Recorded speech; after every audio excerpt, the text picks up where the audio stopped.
Shalom Bapak Ibu, selamat pagi, salam sejahtera bagi kita semua. Ya, pagi hari ini topik yang kita mau renungkan adalah orang kudus dalam Kristus Yesus. Ya, mari kita lihat kebenaran firman Tuhan. Ya, orang kudus dalam Kristus Yesus. Filipi 1 ayat 1 sampai dengan 2. Dari Paulus dan Timotius, hamba-hamba Kristus Yesus kepada semua orang kudus dalam Kristus Yesus di Filipi, dengan para penilik jemaat dan diaken. Kasih karunia dan damai sejahtera dari Allah Bapa kita dan dari Tuhan Yesus Kristus menyertai kamu. Ya, Bapak Ibu, menarik sekali. Surat Rasul Paulus kepada jemaat di Filipi dimulai dengan salam, dan salamnya Rasul Paulus menyebut orang-orang yang percaya kepada Yesus itu, dia menyapanya dengan orang kudus di dalam Kristus Yesus. Ya, kita tahu bahwa orang kudus ya adalah sesuatu panggilan yang luar biasa karena disebut orang kudus. Banyak orang seringkali menyebut dirinya adalah sampai batas, oh kami ini orang berdosa, kami manusia biasa yang tidak luput dari segala kesalahan, kekurangan, gitu ya. Kita sering mendengar begitu. Mungkin ada juga di antara anak-anak Tuhan selalu berkata, saya ini orang berdosa. Nah, tetapi menarik sekali mengapa Rasul Paulus mengatakan ya orang-orang di Filipi itu adalah orang kudus, ya. Nah, itu yang kita mau renungkan pagi hari ini supaya kita jangan salah. Ada banyak orang tidak mengerti apa maksudnya orang kudus, ya, sehingga dia tetap tinggal di dalam dosa, ya. Dia tetap tidak mengerti, padahal menjadi orang kudus, ya, menjadi orang kudus, firman Tuhan katakan itu adalah suatu perintah, ya. Menjadi orang kudus itu adalah suatu perintah. Mari kita lihat misalnya 1 Petrus 1 ayat 15 sampai 16. Tetapi hendaklah kamu menjadi kudus di dalam seluruh hidupmu, sama seperti Dia yang kudus, yang telah memanggil kamu, sebab ada tertulis, kuduslah kamu, sebab aku kudus. Matius 5, ya, Yesus sendiri berkata, karena itu haruslah kamu sempurna, sama seperti Bapamu yang di sorga adalah sempurna. Jadi Yesus dan Rasul Petrus ya mengulanginya bahwa kita harus menjadi yang sempurna, harus menjadi sempurna. Maksudnya harus jadi kudus. Ya, ini menjadi perintah. Ini bukan lagi berdasarkan hanya perasaan semata, tetapi ini adalah perintah dari Tuhan bahwa kita harus menjadi kudus. Kita harus menjadi kudus dalam segala apa yang kita kerjakan, ya. Dia katakan kalau Petrus, ya, dalam kitab Petrus ini, tetapi hendaklah kamu menjadi kudus dalam seluruh hidupmu, bahkan sama seperti Tuhan kita yang kudus. Wah, ini luar biasa. Nah, bagaimana orang itu bisa menjadi kudus kalau dia tidak mengerti maksud orang kudus itu bagaimana, ya? Yang bagaimana? Nah, itu yang kita mau coba renungkan, ya. Jadi supaya kita bisa menjadi kudus, karena ini adalah perintah, maka kita harus memahami apa yang dimaksud dengan orang kudus. Nah, ada 3 hal saya catat, saudaraku, dari firman Tuhan, bagaimana orang kudus itu. Nah, jadi yang pertama, jadi siapa orang kudus yang dimaksud Paulus itu adalah satu, orang yang menyadari karya Kristus dalam hidupnya. Ini yang poin pertama. Ya. Orang kudus bukan berarti dia tidak pernah berbuat dosa. Ya, bukan tidak pernah berbuat kesalahan. Sebab Alkitab berkata semua orang telah berbuat dosa, ya kan? Nah, tetapi orang kudus itu adalah orang yang sadar bahwa Tuhan Yesus sudah mati untuk dia.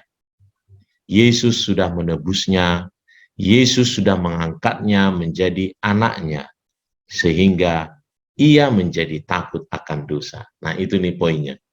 Kesadaran bahwa kita ini sudah ditebus oleh Yesus. Ya. Kita sudah mati bersama dengan Kristus di kayu salib. Kita ditebus, bahkan diangkat menjadi anaknya. Kalau kita anaknya, berarti kita memiliki sifat-sifat ilahi.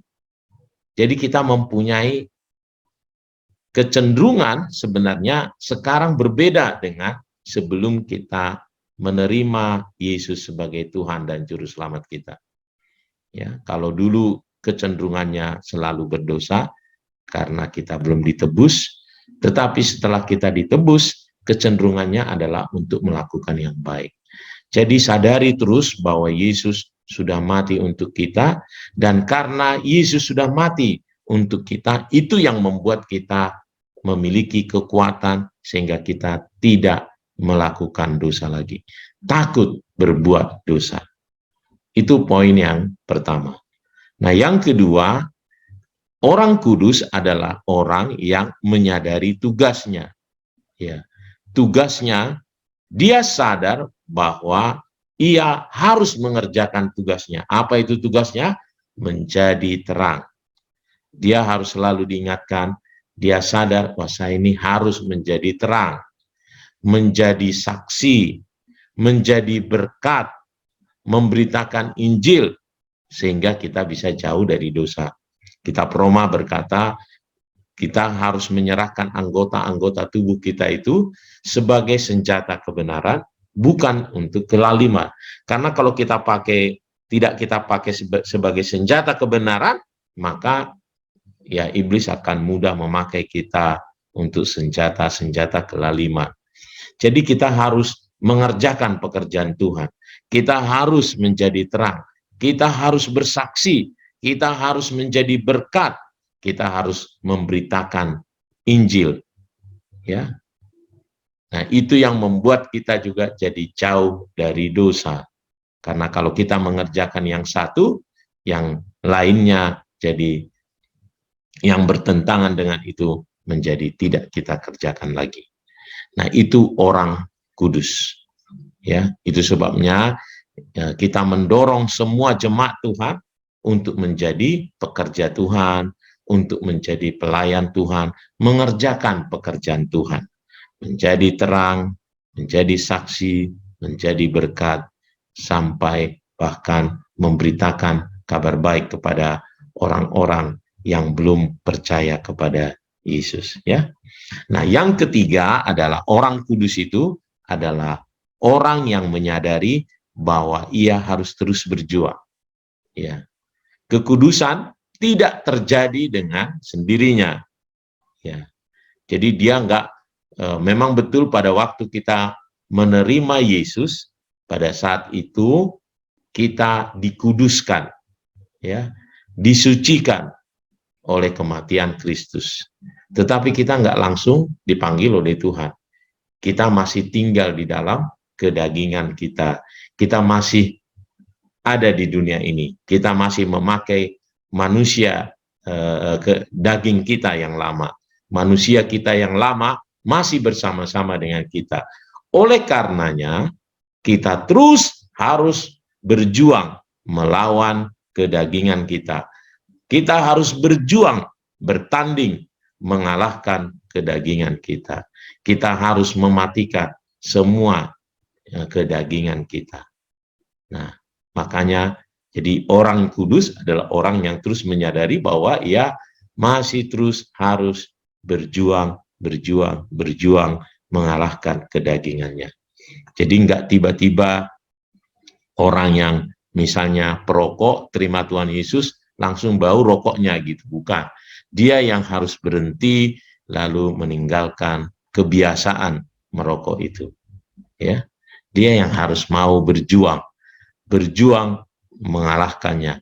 Pemarah harus berjuang mengalahkannya. Ya, semua dosa-dosa ya yang suka berbohong harus dia berjuang untuk tidak berdusta lagi. Nah, begitu yang disebut orang kudus. Orang kudus, jadi ada 3 hal.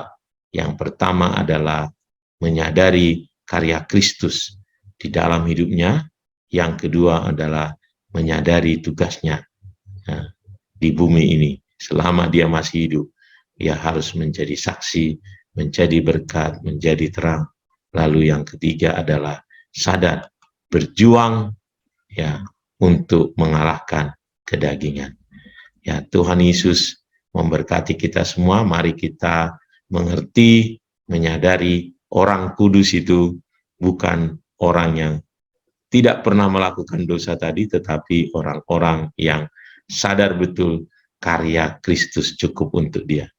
Ketika dia menyadari, wah saya salah, dia datang kepada Yesus.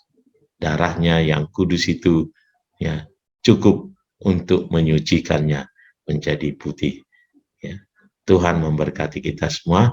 Mari kita berdoa.